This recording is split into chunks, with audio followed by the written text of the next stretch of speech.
Habang tumatanda tayo, lalo na paglampas edad 60, napapansin natin na mas madalas sumakit ang tuhod, mabigat ang binti, at minsan may pamamaga o pamamanas na hindi agad nawawala. Marami sa ating mga Pilipino ang iniisip na normal lang ito dahil sign of aging.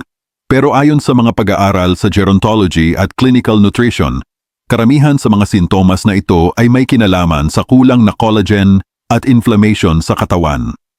Ang collagen ang pangunahing protina na nagbibigay tibay at lambot sa ating kasukasuan, ligaments, balat at cartilage sa tuhod.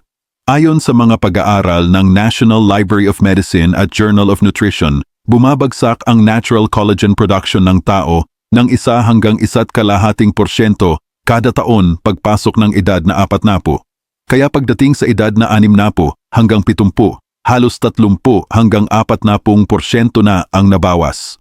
Ito ang dahilan bakit madalas sumakit ang binti, sumisikip ang daluyan ng dugo, at may fluid retention na nagdudulot ng pamamaga. Bilang mga Pilipino, marami tayong pagkain sa kusina na hindi natin alam ay may natural collagen boosters pala.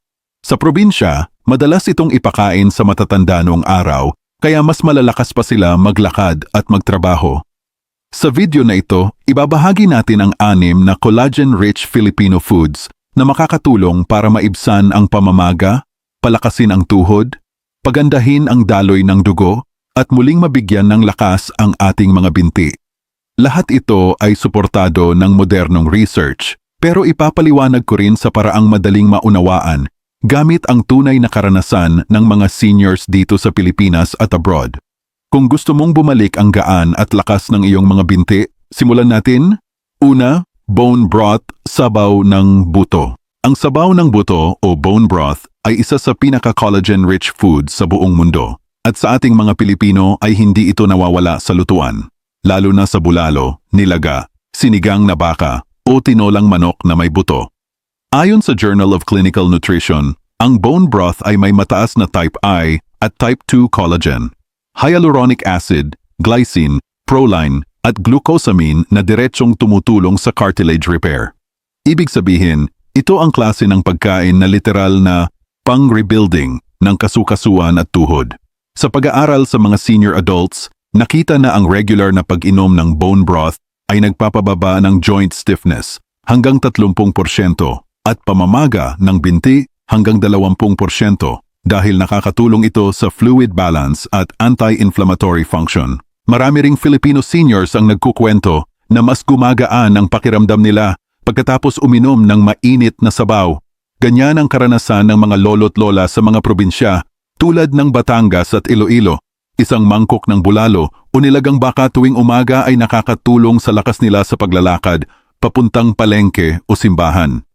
Bukod pa rito, mas abot kaya ang bone broth kumpara sa collagen supplements.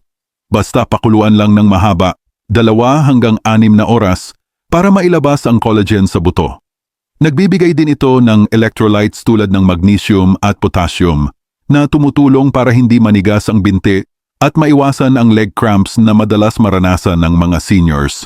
Kung may pamamanas or inflammation ka, gumagana rin ang sabaw ng buto para bawasan ang water retention dahil sa gelatin na nakakatulong sa digestive function. Kaya kung naghahanap ka ng natural, masarap, at murang collagen source, ito ang number 1. Pangalawa, malasang isda, sardinas, bangus, salmon. Ang collagen sa isda, lalo na sa balat at ulo, ay tinuturing ng mga eksperto bilang isa sa pinaka-absorbable form ng collagen.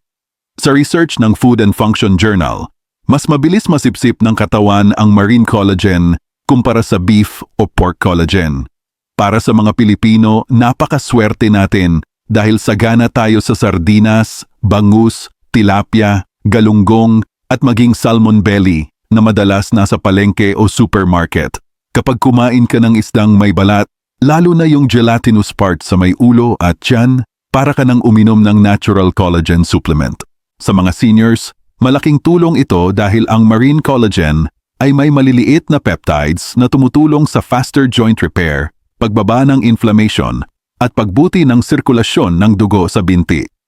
May pag-aaral sa Japan na nagpakitang ang regular na pagkain ng marine collagen ay nagpapababa ng joint pain hanggang 40% sa kanilang senior population. Hindi lang iyon, ang omega-3 fatty acids sa isda ay kilalang mahusay laban sa pamamanas dahil binabawasan nito ang pamamaga sa blood vessels. Sa kultura nating Pilipino, marami sa atin ang lumaki sa sardinas, mapaligo, Youngstown, 555 o mega sardines, lalo na ang mga pamilya sa probinsya. Maraming lola ang nagkukwento na kahit mahirap ang buhay noon, hindi sila madaling mapagod o manakit ang tuhod dahil sa araw-araw na pagkain ng isda. Kapag pinagsabay ang sardinas o bangus at gulay tulad ng malunggay o sayote, mas tumataas pa ang absorption ng collagen dahil sa vitamin C. Kung gusto mong bawasan ang pamamanas, pangingirot at pananakit ng binti, simulan mo sa pagkain ng isda 3 hanggang 4 na beses sa isang linggo. Ito ang natural na anti-swelling food ng mga Pilipino. Kung nanonood ka pa rin ng video na ito at nakakatulong sa iyo ang mga impormasyong ito, paki-comment ng numero 2 sa ibaba para malaman kong nandito ka. At kung hindi ka pa nakasubscribe, inire-rekomenda kong mag-subscribe ka at i-on ang bell notification para hindi mo makaligtaan ang mga susunod na videos.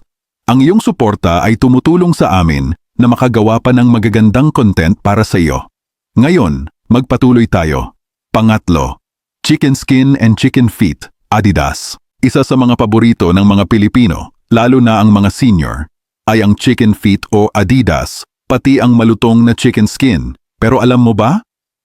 Ayon sa Journal of Food Science, ang chicken collagen ay isa sa pinaka-rich in type 2 collagen na siyang espesyal para sa joints, cartilage at synovial fluid. Ito ang dahilan kung bakit maraming doktor ang pumapayag sa pagkain ng chicken feet soup para sa mga may arthritis o joint stiffness.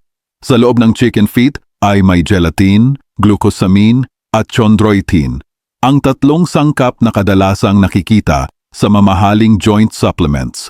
Pero sa Pilipinas, abot kayang pagkain lang sila. Kapag pinakuluan ang chicken feet sa sabaw, lalo na may luya, bawang, sibuyas at suka, nagiging malapot ang sabaw dahil sa pure collagen na lumalabas mula sa litid at balat. Ito ang tumutulong para mabawasan ang paninigas ng tuhod at pamamaga. Sa personal na karanasan ng maraming Filipino seniors, tuwing kumakain sila ng chicken feet soup o pares chicken feet, napapansin nila na mas magaan ang pakiramdam at hindi kumakalog ang tuhod pag-akyat sa hagdan. Ang isa pang benepisyo ng collagen sa chicken ay nakakatulong ito sa vascular elasticity. Ibig sabihin, mas nagiging flexible ang daluyan ng dugo, isang susi para maiwasan ang pamamanas ng binti. May pag-aaral sa South Korea na nagpakitang ang chicken collagen supplement ay nagbawas ng joint pain ng 33% sa loob ng 8 linggo. At dahil ang pagkain ng chicken feet ay bahagi na ng ating street food culture, madali natin itong maisama sa araw-araw. Kung gusto mong palakasin ang iyong tuhod at bawasan ang pamamaga, subukan mong kumain ng chicken feet soup 2 hanggang 3 beses sa isang linggo. Natural, masarap, at puno ng collagen. Pang-4, seaweed, gulaman, guso, lato. Sa Pilipinas, maraming klase ng seaweed, guso sa Cebu, lato sa Palawan at Iloilo, at gulaman o agar-agar sa halos buong bansa. Ang hindi alam ng marami, ayon sa Marine Biology Research ng Food Hydrocolloids Journal, ang seaweed ay mataas sa hydroxyproline, isang mahalagang amino acid para sa paggawa ng collagen sa katawan. Ibig sabihin, kahit hindi direktang collagen, tumutulong ito sa collagen production, lalo na para sa cartilage at ligaments sa binti. Ang seaweed ay may iodine, magnesium, iron, at antioxidants na tumutulong sa pag-ayos ng blood flow sa legs. Isang napakahalagang bagay para sa mga may pamamanas o varicose veins. Dahil anti-inflammatory ang seaweed, binabawasan nito ang fluid retention, kaya mas bumababa ang pamamaga sa paa at bukong-bukong. Sa Filipino culture, madalas itong kinakain sa tabing dagat. Seaweed salad na may kamatis, sibuyas, suka, at kaunting asin. Kadalasan mga matatanda ang unang kumakain nito dahil alam nila ang benepisyong pangkasukasuan. Maraming lola sa Visayas ang nagsasabi na kapag kumakain sila ng guso, mas gumagaan ang pakiramdam ng tuhod nila at mas nakakagalaw sila ng walang kirot. Sa isang pag-aaral mula sa University of the Philippines Marine Science Institute, napatunayan na ang seaweed sa Pilipinas ay may mataas na fiber at bioactive compounds na tumutulong sa anti-swelling effect at collagen support. Kapag sinabay ito sa pagkaing may vitamin C tulad ng calamansi, kamatis o mangga, mas tumataas pa ang collagen production ng katawan. Subukan mong gawing collagen salad ang seaweed. Guso plus kamatis plus calamansi plus kaunting olive oil. Kung senior ka na may joint pain o manas, idagdag ang seaweed sa pagkain 3 hanggang 5 beses sa isang linggo para sa mas magaan na mga binti. Pang-5, egg whites and egg yolks. Hindi alam ng karamihan, pero ayon sa Journal of Agricultural and Food Chemistry, ang egg whites ay isa sa pinakamataas sa pure amino acids needed for collagen production, lalo na ang lysine, glycine, at proline. Samantala, ang egg yolk ay may collagen membrane at healthy fats na tumutulong para mabawasan ang inflammation. Pinagsama, ang itlog ay isang perfect collagen food na swak sa pang-araw-araw na diet ng mga Pilipino. Maraming Filipino seniors ang lumaki sa pagkain ng itlog tuwing almusal, boiled egg, tortang talong na may itlog, scrambled egg, o kaya itlog na may kamatis. Hindi nila alam na ito ang dahilan bakit noong araw ay mas malalakas sila sa paglalakad sa palengke, pag-akyat ng bundok, o pag-harvest sa bukid. Sa research, nakita na ang regular consumption ng eggs ay nakakatulong magpababa ng joint pain at leg weakness dahil tumutulong ito sa collagen rebuilding at sa paggawa ng bagong muscle fibers. Ang itlog ay may mataas ding choline, isang nutrient na tumutulong sa fat metabolism. Kung may manas ka dahil sa fluid retention, ang maayos na fat processing sa katawan ay nakakatulong para bumaba ang inflammation at hindi mag-ipon ng tubig ang tissues. Bukod pa rito, mura at madaling i-prepare ang itlog, kaya ideal para sa mga seniors na gusto ng simple, mabilis at nutritious na collagen-rich food. Pero ang pinakamagandang benepisyo ng itlog ay ang bioavailability ng nutrients nito, ibig sabihin, mabilis itong masipsip ng katawan. Kapag sinamahan ng gulay tulad ng malunggay, talbos ng kamote o ampalaya, mas lumalakas pa ang collagen boosting effect dahil sa vitamin C at antioxidants. Kung ikaw ay senior na may joint stiffness, subukan mong kumain ng 1 hanggang 2 itlog kada araw. Malaki ang maitutulong nito sa iyong tuhod at binti. Pang-6, pork skin, chicharon, litid, at tendons. Sa ating mga Pilipino, paborito natin ang chicharon, litid ng baka, patatim, kare-kare na may litid, at mga sabaw na may parts na makunat. Pero kadalasan iniisip ng tao na masama ito. Ang totoo, ayon sa Collagen Research ng Nutrients Journal, ang pork skin at beef tendons ay may pinakamataas na concentration ng type I collagen. Ang collagen type na responsable para sa lakas ng balat, litid, ligaments at spiren sa binti. Kapag pinakuluan ang litid o tendon ng matagal, nagiging mala-gelatin ito, ibig sabihin, puro collagen na ito. Sa Chinese at Southeast Asian studies, napatunayan na ang beef tendons ay may anti-inflammatory peptides na tumutulong sa joint lubrication at edema reduction, pamamaga. Kaya hindi nakapagtataka na ang mga lolo at lola noon, kahit mahilig sa pata o litid, ay mas malalakas pa sa tuhod kaysa ngayon. Sa Filipino cuisine, maraming paraan para makuha ang collagen sa pork skin at tendons. Kare-kare, bulalo, patatim, nilagang baka, sinigang na may litid o crispy pata, pero dapat i-moderate. Ang sikreto, slow cooking.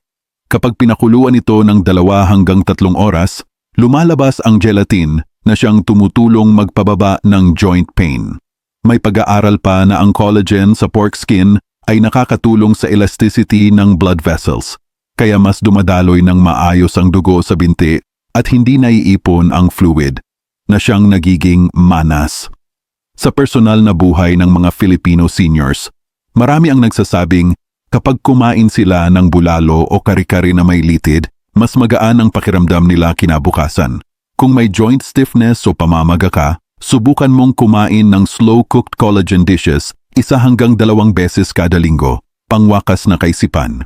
Ang pamamaga, paninigas at panghihina ng binti at kasukasuan ay hindi dapat ituring na normal lang dahil tumatanda. Sa modernong research at karanasan ng maraming Filipino seniors, napatunayan na malaki ang epekto ng collagen-rich foods sa pagpapalakas ng binti, pagpapababa ng swelling, at pag-ayos ng joint mobility. Hindi kailangang mamahalin ang solusyon, madalas ay nasa kusina lang natin ang sagot. Ang bone broth ng nilaga at bulalo, ang isdang pang-araw-araw na Pinoy meal, ang chicken feet na akala ng iba ay street food lang, ang seaweed na simpleng salad sa tabing dagat, ang abot-kayang itlog, at ang collagen-rich litid at pork skin. Lahat ito ay bahagi ng kultura at pagkain ng mga Pilipino na nagpapanatili ng lakas at tibay ng katawan noon.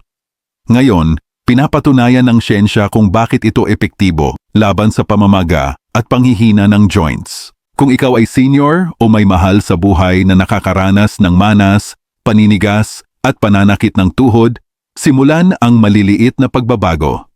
Hindi kailangang biglaan. Subukan ang 1 o 2 collagen-rich foods muna at damhin ang pagbabago sa loob ng 1 linggo. Maraming Pinoy seniors ang nagsasabi, "Nang kinain ko ito, mas magaan ang pakiramdam ng binti ko," at tunay na totoo ito. Pero tandaan, hindi lamang pagkain ang solusyon. Uminom ng sapat na tubig, maglakad 10 hanggang 20 minuto araw-araw, at iwasan ang sobrang alat. Kapag pinagsama ang tamang pagkain at tamang lifestyle, hindi imposible na bumalik ang lakas ng iyong mga binti at kasukasuan. Kung nagustuhan mo ang ganitong content, huwag kalimutang i-like, mag-subscribe, at ibahagi sa mga kaedad nating nangangailangan ng kaalaman. Para sa mas malakas, magaang, at mas masiglang paglalakad sa bawat araw. Goodbye swelling, hello healthy legs. Kung nagustuhan mo ang video na ito at nakatulong ito sa iyo, mangyaring i-like, mag-subscribe at i-share. Ang inyong suporta ay tumutulong sa amin na patuloy na gumawa ng magagandang content upang kayo ay mabigyan ng kaalaman at inspirasyon. Salamat sa panonood at inaasahan naming makita kayo sa susunod na video.